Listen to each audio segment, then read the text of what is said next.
97편. 여호와께서 다스리시나니 땅은 즐거워하며 허다한 섬은 기뻐할지어다. 구름과 흑암이 그를 둘렀고 의와 공평이 그의 보좌의 기초로다. 불이 그의 앞에서 나와 사방의 대적들을 불사르시는도다. 그의 번개가 세계를 비추니 땅이 보고 떨었도다. 산들이 여호와의 앞 곧 온 땅의 주 앞에서 밀랍같이 녹았도다. 하늘이 그의 의를 선포하니 모든 백성이 그의 영광을 보았도다. 조각한 신상을 섬기며 허무한 것으로 자랑하는 자는 다 수치를 당할 것이라. 너희 신들아 여호와께 경배할지어다. 여호와여, 시온이 주의 심판을 듣고 기뻐하며 유다의 딸들이 즐거워하였나이다. 여호와여, 주는 온 땅 위에 지존하시고 모든 신들보다 위에 계시니이다. 여호와를 사랑하는 너희여, 악을 미워하라. 그가 그의 성도의 영혼을 보전하사 악인의 손에서 건지시느니라. 의인을 위하여 빛을 뿌리고 마음이 정직한 자를 위하여 기쁨을 뿌리시는도다.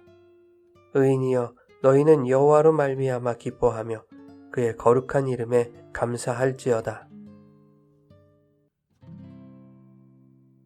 여러분, 좋은 아침입니다. 오늘도 말씀의 은혜가 여러분의 삶에 풍성히 임하기를 소망합니다.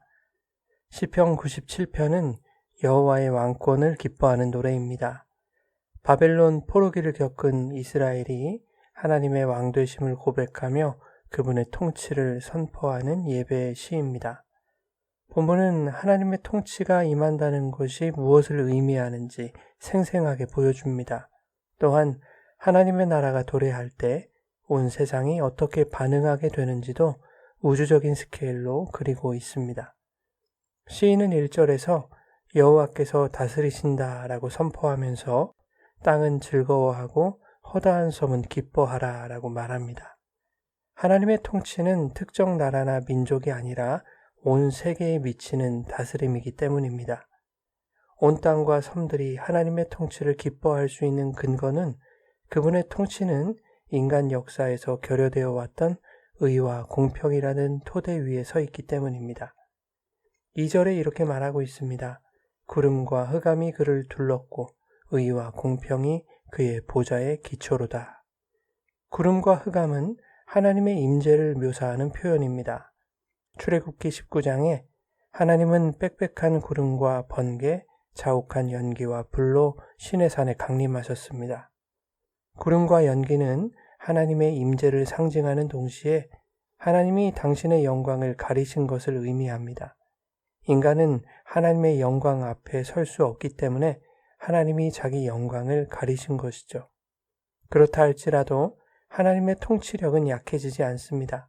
하나님의 영광이 감추어져 있어도 그분의 통치력은 불과 번개로 나타나고 있습니다. 3절에 불이 그의 앞에서 나와 사방의 대적들을 불사른다고 말씀합니다.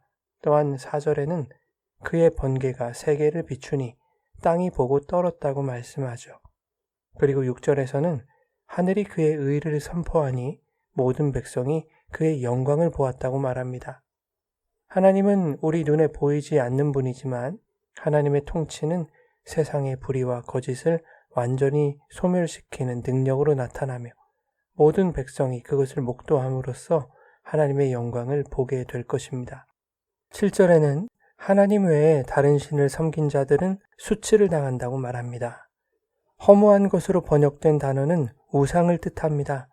하나님 신앙 외에 다른 것은 모두 우상 숭배이고 그것은 허무한 것이며 결국 무너질 것이라고 말하고 있습니다. 비단 다른 종교를 신앙하는 것만을 말하는 것이 아닙니다.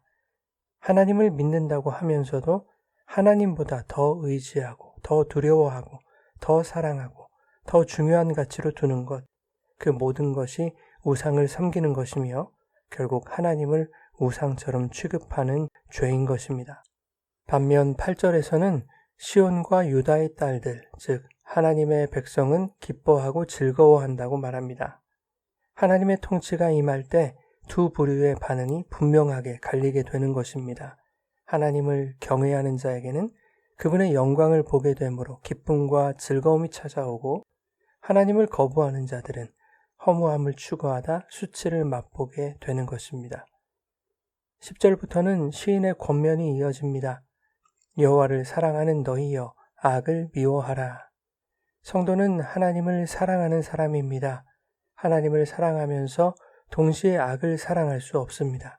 그래서 성도는 악을 미워할 수밖에 없는 것입니다. 악을 미워한다는 것은 도덕적인 삶의 자세를 말하는 것뿐만이 아니라 의와 공평으로 다스리시는 하나님의 백성들이 가져야 할 신앙의 태도입니다. 하나님은 이러한 성도의 생명을 보존하시고 그들의 삶 속에 빛과 기쁨을 뿌리신다고 11절에 말씀합니다. 의인을 위하여 빛을 뿌리고 마음이 정직한 자를 위하여 기쁨을 뿌리신다. 하나님이 의와 공평으로 세상을 다스리실 때 그분의 다스림을 받는 백성들에게 의로운 빛과 기쁨의 씨를 뿌리십니다. 마지막 날 추수 때에 영광스러운 열매로 수확하시기 위함입니다. 하나님의 의의 씨는 이미 뿌려졌습니다. 하나님이 가꾸시고 자라게 하셔서 열매를 맺으실 것입니다. 그래서 시인은 12절에 이렇게 말합니다. 의인이여 너희는 여호와로 말미암아 기뻐하며 그의 거룩한 이름에 감사할지어다. 사랑하는 여러분, 여호와의 통치는 지금도 온 세상 위에 굳게 서 있습니다. 세상의 어둠과 불의가 아무리 거세 보여도 불과 번개로 악을 소멸하시고 의와 공평으로 역사하시는 하나님이 우리의 왕이십니다. 그러니 우리가 붙잡을 것은 허무한 세상의 가치들이 아니라 우리의 생명을 보존하시고 빛과 기쁨을 뿌리시는 하나님이십니다. 오늘 하루도 그분의 의의 빛 안에서 악을 미워하고 하나님을 사랑하는 삶을 선택하시기 바랍니다. 그들의 삶 속에 하나님이 약속하신 의의 열매와 하늘의 기쁨이 풍성하게 임하기를 예수님의 이름으로 축원합니다.